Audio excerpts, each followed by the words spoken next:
pas que, dans le côté professionnel, il n'y a pas que la technique, du moins le travail, ce qu'on a appris à l'école, ce qu'on apprend au quotidien. Il y a aussi la vie en général, comment être avec les gens. Parce que ça détermine des fois si on peut être gradé dans une entreprise ou bien si on peut rester, si on peut justement, faire partie d'une équipe. Parce que j'ai rencontré des gens qui sont très forts, qui sont très doués dans leur domaine, dans ce qu'ils font, mais en matière humaine, c'est pas trop ça en fait. Et ça n'aide pas beaucoup. Tu peux être doué comme tu veux, tu peux être fort comme tu veux, mais tant que tu n'as pas cette compétence sociale qu'on n'apprend pas d'ailleurs en ligne ou bien à l'université, ça va être un peu difficile.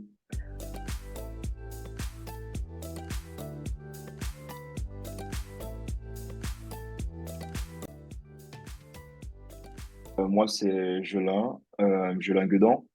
Ah, voilà, je vis à Stuttgart depuis 2018. J'ai 31 ans et je suis en Allemagne en général depuis 2013. Bon, ça fera bientôt 10 ans l'année prochaine.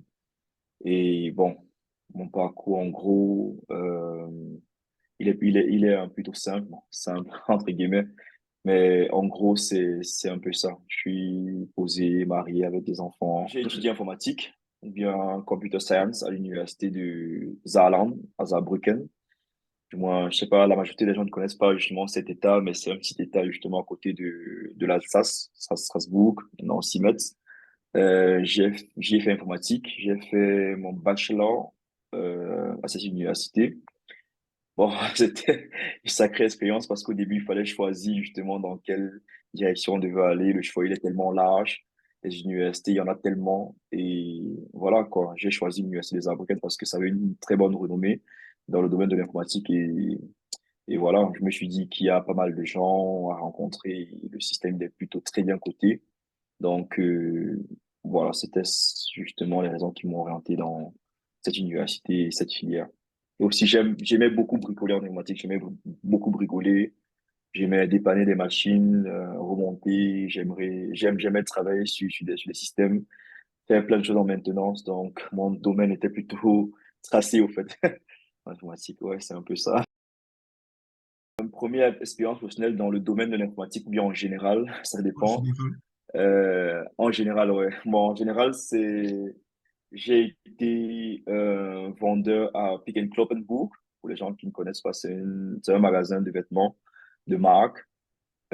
J'y ai été parce que c'était un peu comme tiens, un petit défi entre parenthèses parce que quand je suis arrivé à Saarbrücken, j'ai rencontré quelques Camerounais et c'est marrant parce que quand je leur ai demandé ouais, où est-ce que je pourrais me trouver un petit job, juste histoire de m'occuper parce que je ne devais pas forcément le faire, puisque j'avais une caution, mais à côté, il fallait que je me fasse plaisir. Donc, c'était un peu pour ça.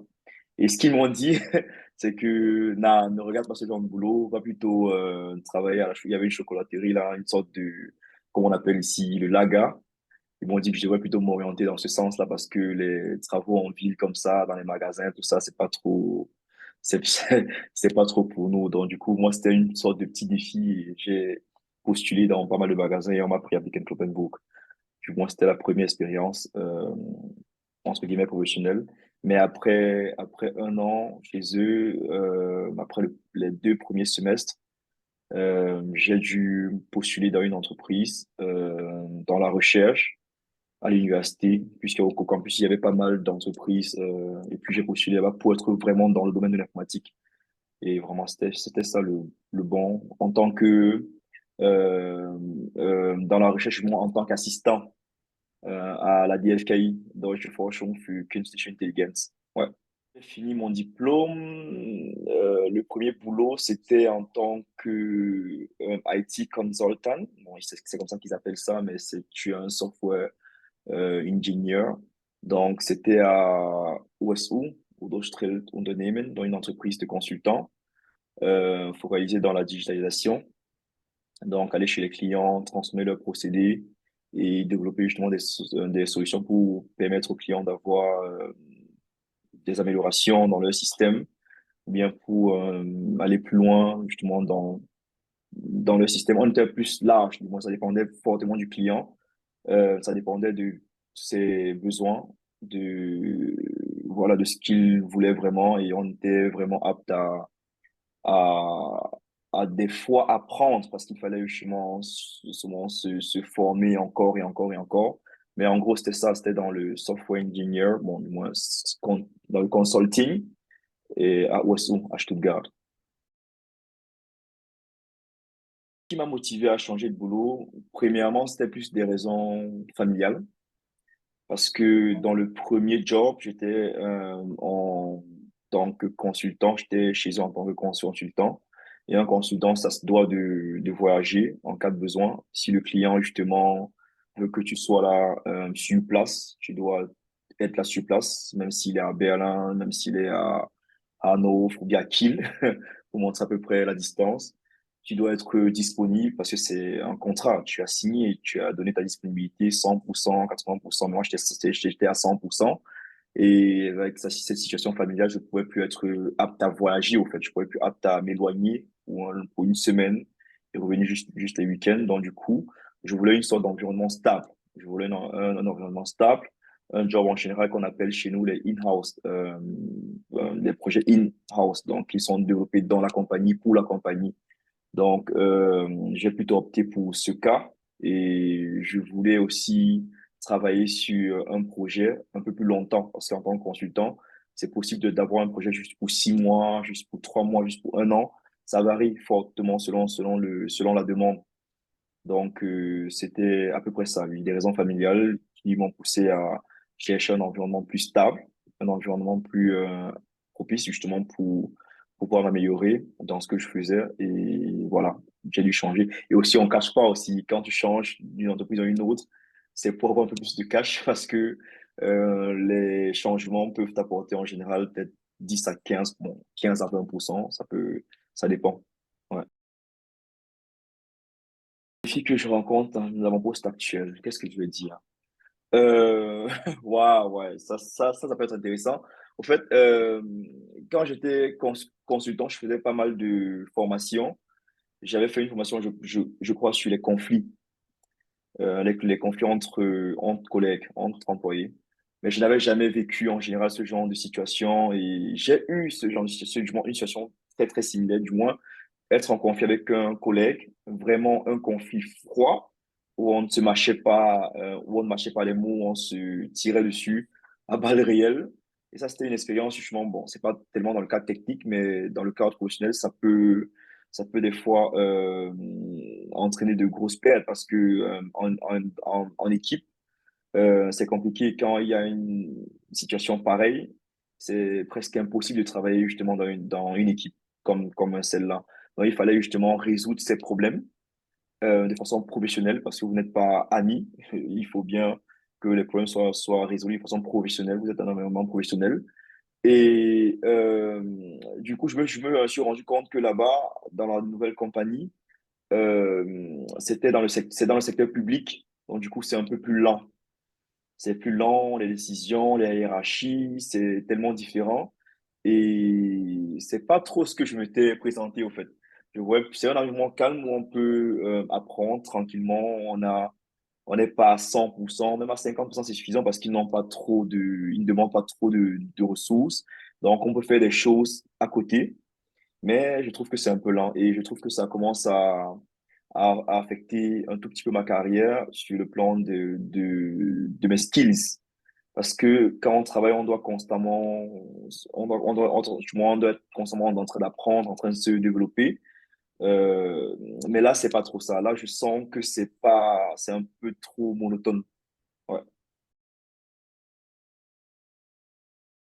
Ah, il y en a quelques. La première que j'aimerais, du moins que j'ai appris, c'est qu'il faut pas écouter les autres. Parce que chacun a son expérience, chacun vit sa réalité. Comme j'ai dit plus tôt, on m'a carrément découragé dans mon premier job, alors que c'était plutôt agréable, travailler en ville et économiser justement ce long trajet entre deux villes. Donc écouter, du moins se faire confiance en soi-même. De l'autre côté, ce que j'aimerais dire, c'est il faut sans cesse, du moins ne pas cesser d'apprendre, du moins continuer d'apprendre, faire les certifications, se former, parce que quand tu ne te formes pas, tu es trop à l'aise dans un travail que tu maîtrises euh, au moment où il viendra, tu devras changer parce qu'on ne sait jamais ce qui peut se passer. Ça peut être que l'entreprise est en faillite, l'entreprise rencontre des problèmes avec les catastrophes naturelles qu'on a subies ces dernières années. Tout peut arriver. Et il faut justement que quand tu changes, tu sois apte à répondre justement à la question pourquoi toi et pas l'autre. Parce qu'il faut bien qu'on te prenne toi et pas l'autre. Qu'est-ce que tu apportes de plus? Qu'est-ce que tu ramènes comme valeur ajoutée? Donc, il faut se donner justement cette valeur. Ça, c'est très important. C'est ce que moi j'ai appris. D'un autre côté, il n'y a pas que, dans le côté professionnel, il n'y a pas que la technique, du moins le travail, ce qu'on a appris à l'école, ce qu'on apprend au quotidien. Il y a aussi la vie en général, comment être avec les gens. Parce que ça détermine des fois si on peut être gradé dans une entreprise ou bien si on peut rester, si on peut justement, faire partie d'une équipe. Parce que j'ai rencontré des gens qui sont très forts, qui sont très doués dans leur domaine, dans ce qu'ils font, mais en matière humaine, c'est pas trop ça en fait. Et ça n'aide pas beaucoup. Tu peux être doué comme tu veux, tu peux être fort comme tu veux, mais tant que tu n'as pas cette compétence sociale qu'on n'apprend pas d'ailleurs en ligne ou bien à l'université, ça va être un peu difficile. En fait, si je le rencontrais il y a 5 10 ans, bon, qu'est-ce que j'aurais dit? Euh, J'aurais aimé avoir quelqu'un qui aurait pu m'expliquer au départ les possibilités justement que j'avais dans ce pays. Parce que moi, à la base, je suis arrivé avec un BTS, informatique industrielle, avec mention, je crois, troisième national et tout. Donc, c'était un très bon BTS. Et je savais pas du tout, encore que j'avais choisi l'université de Saarbrücken, l'université justement où il y a le plus grand programme Erasmus. Et à côté, il y a Metz, en fait, Metz qui acceptait une école, un programme d'échange avec Saarbrücken. Donc, du coup, si je savais justement que c'était possible de m'enregistrer à Metz pour pouvoir justement aller plus vite parce que mon année à Metz aurait été reconnue directement de par mon BTS. Donc, du coup, j'aurais commencé la deuxième année directement plus vite, au fait, en Allemagne, et la troisième année encore en France. Et j'avais fait déjà tellement de matières en BTS que ça aurait tellement pu aller tellement plus vite, au fait. Donc, si j'avais su ça, je pense que j'aurais été peut-être même au doctorat ou je sais pas, parce que franchement, ça aurait été tellement plus simple, puisque l'université était vraiment compliquée. L'université était vraiment, vraiment complexe. Du moins, ce qu'on racontait, c'est difficile et tout, c'était vraiment dur. Mais comme j'avais commencé et j'avais relevé le pari, du moins d'avoir 20 CP au premier semestre, je les avais eus. Donc, je me suis dit, OK, bon, voilà, je suis déjà là, je peux plus faire demi-tour. Mais si j'avais vraiment su qu'on pouvait justement reconnaître mon BTS du côté français, j'aurais peut-être fait le programme d'échange. Parce qu'au final, c'est comment? Au final, le programme d'échange, justement, même si tu le fais et tu as ton master, ça ne te diffère pas vraiment de celui qui a fréquenté à l'université ou bien celui qui a fréquenté à la FA, en fait, à la Fachhochschule. Au final, c'est le diplôme et c'est le travail, en fait, puisque on ne regardera pas tu as un diplôme universitaire, tu es mieux côté. Du moins, c'est ce que je pensais avant. Je pense, bon, c'est peut-être ça, mais je pensais quand tu avais un diplôme universitaire, c'était prioritaire à plusieurs niveaux. Mais même si tu as un diplôme d'un programme d'échange qui va plus vite, qui va nettement plus vite parce que là-bas, c'est plus facile en module. Tu pourras aussi avoir j'en connais beaucoup hein, qui ont fini le programme d'échange, qui ont eu du travail en Allemagne, qui travaillent normalement. Et puis, il n'y a pas de différence, en fait. On ne fait pas de différence. Donc ça, c'est un conseil que j'aurais aimé savoir. Et j'aurais aussi aimé que des gens me tiennent la main directement à la fin de mon cursus, en début de boulot, pour me dire comment investir, au fait. Parce que ça aurait été tellement, tellement bien. Je me suis pris, bon, pas tardivement, mais j'ai mis du temps, en fait, à comprendre, à changer de mindset, à comprendre comment les choses fonctionnent. Bon, on ne comprend pas tellement, on continue d'apprendre. On ne comprend pas tout, évidemment. On continue d'apprendre et d'apprendre des grands frères et d'apprendre justement des amis. Mais j'aurais aimé justement me lancer un peu plus tôt parce que dans les conditions justement du marché actuel, c'est différent. Et si j'avais fait peut-être ça il y a 4 ans, par exemple, j'ai commencé à travailler en 2018, ça aurait été nettement mieux, en fait. Mais bon, c'est pas grave. On apprend toujours et voilà, ça c'est un conseil justement que j'aurais aimé apprendre au départ qu'il y a tellement de possibilités que tu peux investir justement dans l'immobilier, que tu peux faire des placements. Même étant étudiant, tu peux économiser et faire des placements, pas forcément au pays, parce que voilà, le pays c'est un peu plus compliqué, mais c'est possible. mais aussi ici avec des actions, par exemple. Parce que quand je suis arrivé en 2000, quoi, en 2013, le Bitcoin était à... J'ai même fait ma thèse, justement. J'ai commencé à faire une thèse sur la blockchain, le système de blockchain. Et j'ai un peu appris pas mal de choses sur la blockchain Ethereum, qui est la première blockchain. Et le prix de cette blockchain à ce moment était à $16. En fait, $16. Ça veut dire que si j'investissais à ce moment-là, en 2017, 2016, voilà, c'est qu'aujourd'hui, son prix moyen, il y a 1200, il était à $4000, en fait. Voilà, ça aurait été plus quand même être un petit truc intéressant. Mais bon, ouais, on apprend. Mais il y a des opportunités, il y en a tellement. Nous ne connaissons pas seulement sur notre travail. Essayons vraiment de diversifier, essayons d'apprendre beaucoup de choses, de lire et d'élargir justement les possibilités, ne pas être restreint à écouter les erreurs de X ou de Y. On peut vraiment, voilà, on peut faire son chemin, même si on a quelqu'un, un grand frère, qui n'a pas réussi dans ce chemin, c'est pas forcément synonyme d'échec pour tout le monde. Donc, à chacun son système, à chacun sa chance, à chacun son opportunité, à chacun du moins, on travaille dur pour ça. Donc, c'est un peu ça. Moi, je dirais que c'est ça en gros.